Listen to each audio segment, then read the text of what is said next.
لدور برواری بالان بردمان سپاه ترکیه بو سر بارگاه PKK بردوام و هولاتین وان گندن ضررمندی داخوازن قرابویان دکن. حقیقت او قصفهاتی کرن پتر خلک گندا ضررمنده چونکو خلک گندا اف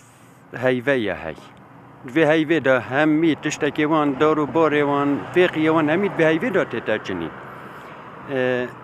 چه تشتلویره نمایه همی هاتی شناف برنه و سلطانه و آبادیه نمایه او وگاوه چه تشوان نمایه فیقی نمایه لویره جالی شاید حالان و PKK جتر سافروکین سپاه ترکیه خونزیگی ناوا گندان دکن او چنجی ترسه لجام هولاتین گندی پیدا دکد. یعنی نزدیکی ما بونجی تقریبا ساعت 12 کم 20 بود دست به اودیا کرد حتی تقریبا 6-7 صاروختی القمریه دان جلک جهات خود بر عالم ترسا جلک ترسانش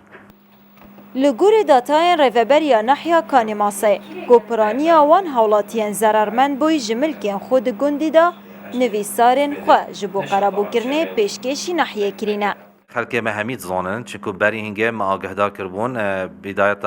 طباران کردن خلک همی عریضت خدا بون فرمی بو ناحیه ما پیش هنگه عمل هیوی بون فرمان کارگریش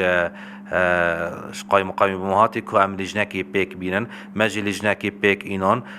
کشفتوان همی میچی کرین و دیتن هر یک کجما پاره که ضرر چند گشته میدانای ویهات بلند کردن و یه گشت پارزگاه پریکا خود دیگه نه انجمنی وزیران بو رضامندی سرقرابون کردن خلکی و همی دومایی که هاتی طبعا دفمه نزیکی 5 گندان لدورا برواری بالا هاتینا بردومان کرن جوانجی زیدتری 6 گندان ضرر زور ین مادی و کفتینه مینا گندش رازا و قمری و اکمالا و خرابه و حسه